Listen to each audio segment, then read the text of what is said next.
நான் உங்கள் சிததயமா குருவின் துணை எல்லோரும் நலமாக இருக்கணும். நவம்பர் மாதத்துல பிறந்தவங்க எல்லா விஷயத்திலையும் கொஞ்சம் கவனமாக இருக்கணும்.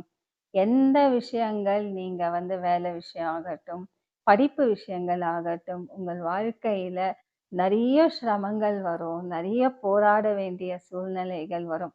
நீங்க அரசியல்வாதிகள் இருந்தாலும் சரி, நீங்க ஒரு நல்ல அதிகாரிகளாக இருந்தாலும் சரி, அந்த போராடி தான் வெற்றி பெற முடியும் தவிர, எதுவுமே உங்களுக்கு சுலபமா கிடைக்காது. அதுல நிறைய தடைகள் வரும். நிறைய பொறாமை, பகை, கண் திருஷ்டி ஆகுவது, இத போல நிறைய உங்க வாழ்க்கையில நடந்திருக்கும். ஏன்னா, இந்த நவம்பர் மாதம்ன்றது சந்திரனுடைய யோகம் இருந்தாலும், வாழ்க்கையில சிரமங்கள், சுமைகள் அதிகமாக இருக்கும். ஏதாவது ஒரு வகையில கஷ்டங்கள் வந்துட்டே இருக்கும். ஏதாவது ஒரு வகையில உங்களுக்கு பிரச்சனைகள் உருவாகி கொண்டே இருக்கும். எவ்வளவுதான் சமாளிக்கிறது நம்போ? என்னதான் செய்வது? அப்படின்ற ஒரு சுமை உங்களுக்குள்ளவே இருக்கும். ஒருவர் பார்த்தீங்கன்னா, நோவால ரொம்ப பாதிப்பாக இருக்கும். ஒருவருக்கு பணமால பாதிப்பாக இருக்கும். ஒருவருக்கு குடும்பத்தால பிரச்சனைகள் உருவாகும். ஒருவருக்கு எதை செய்தாலும் தடைகள் ஆகும். அவங்களுடைய அதிர்ஷ்டம், அவங்களுடைய யோகம், அவங்களுடைய ராசி நட்சத்திர லக்னத்துல யோகம் இருந்தாதான் அவங்க வாழ்க்கையில சாதனை செய்ய முடியும்.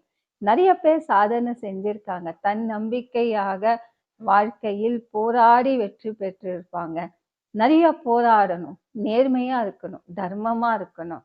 நீங்க நேர்மையா போயிட்டே இருந்தாலும் பின்னாடி எவ்வளோ உங்களுக்கு தடையானாலும் நீங்க திரும்பி பார்க்காத நேர் வழியா போயிட்டீங்கன்னா பிரச்சனை இல்லை. ஆனா திரும்பி பார்த்துட்டு இது தவறு தானே, பரவாயில்லன்னு சொல்லிட்டு நீங்க திரும்பி பார்த்தீங்கன்னா அந்த தவறு உங்க மேல பழிகள் ஆயிடும். அதனால வாழ்க்கையில ரொம்பவே எதை செய்தாலும் சிந்தித்து செயல்படுவது நன்மை. அதிர்ஷ்டம் இருந்தால் தப்பி விடலாம். ஆனா அதிர்ஷ்டம் இல்லைன்னா அது ரொம்ப சிரமங்கள் ஆயிடும். நவம்பர் மாதத்துல பிறந்தவங்க கண்டிப்பா கணபதி பூஜை செய்தே ஆகணும். அபிஷேகம் செய்யுங்க. ஒவ்வொரு திங்கட்கிழமையும் சங்கர சதுர்த்தி அன்றைய தினம் விநாயகருக்கு அபிஷேகம் செய்யுங்க. தவறாம எருக்கம் இலையில 2 விளக்கு ஏற்றி தீபங்கள் ஏற்றி பிரார்த்தனை இருங்க. சிவன் கோவில், பார்வதி தேவி அம்மா இருக்க கோவிலுக்கு போகணும். சிவனும் இருக்கணும், சக்தியும் இருக்கணும். சிவப்பா கோவிலுக்கு போங்க. அங்க போயிட்டு உங்களுடைய கஷ்டங்கள் எல்லாம் கண்ணை மூடிட்டு சிவனிடம்தான் நீங்க பிரார்த்தனை தியானங்கள் இருக்கணும். பணம் பிரச்சனை இருந்தா திருப்பதிக்கு போயிட்டு வாங்க. உங்க மனசுக்கு நிம்மதி வேணும்னா சிவன் கோவிலுக்கு போகணும். உங்கள் வாழ்க்கை பிரகாசமா இருக்கணும்னா குலதெய்வ கோவிலுக்கு போயிட்டு வாங்க. ஏன்னா ரொம்ப சிரமம் தான் அதிகமாக இருக்கும். நிறைய வாய்ப்புகள் வரும். பெரிய பெரிய வாய்ப்புகள் வரும். அதையெல்லாம் ஒரு நிமிஷத்துல மறைஞ்சு போயிடும். எந்த ஒரு விஷயம் இருந்தாலும் கவனித்து செயல்படுவது நன்மை. எந்த ஒரு விஷயம் இருந்தாலும் சிந்திச்சு செயல்படுவது நன்மை. அன்னதானம் செய்யுங்க. முடிஞ்சவருக்கும் அன்னதானம் செய்யுங்க. ரொம்ப நல்லது. அன்னதானம் செய்துட்டு வெள்ளை முத்துமணி மாலை, பெண்கள் முத்துமணி மாலை போடுங்க. வெள்ளை கலர், பச்சை கலர் அந்த மாதிரி போட்டுக்கங்க. ரொம்ப நல்லது. ஏதாவது ஒரு திருஷ்டி அண்டிட்டே இருக்கும். ஏதாவது ஒரு சிந்தித்து கொண்டே இருப்பீர்கள். ரொம்ப ஸ்ட்ரெஸ், டிப்ரெஷன் இருக்கும். தியானங்கள் இருங்க. நல்லது. குடும்ப வாழ்க்கை சுபமங்கலமா இருக்கும். நார்மல் லைஃபா இருக்கும். வேலை விஷயங்கள் தான் உங்களுக்கு ரொம்ப பிரச்சனையை கொடுக்கும். சொந்த தொழில் இருந்தாலும் சரி, பார்த்து கவனமாக செயல்படுங்க. புதன்கிழமானா குபேர லட்சுமியிடம் அமர்ந்து 6 விளக்கு ஏற்றி பிரார்த்தனை இருங்க. ரொம்பவே நல்லது.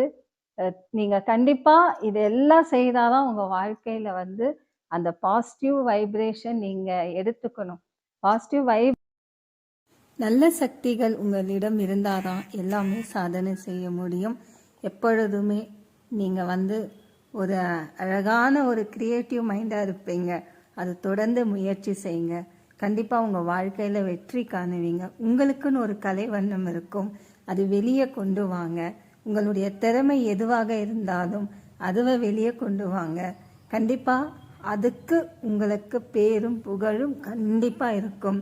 போராடி வெற்றி பெறக்கூடியவங்க. பெரிய பெரிய பதவிகள் உங்களுக்கு கிடைக்கும். வாய்ப்புகள் விட்டுடாதீங்க.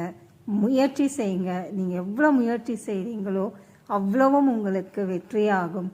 வாழ்க்கையில் சிரமம் இருக்கோ, சுமை இருக்கோ, கடமை இருக்கோ, ஆனால் இது செய்யணும்னு நீங்கள் முடிவு பண்ணிட்டீங்கன்னா கண்டிப்பாக நீங்கள் செய்து முடிப்பீங்க. அந்த சக்தி உங்களுக்கு கொடுத்துருக்காங்க. சிவாயே நம. குருவின் துணை. நலமாக இருக்கணும்.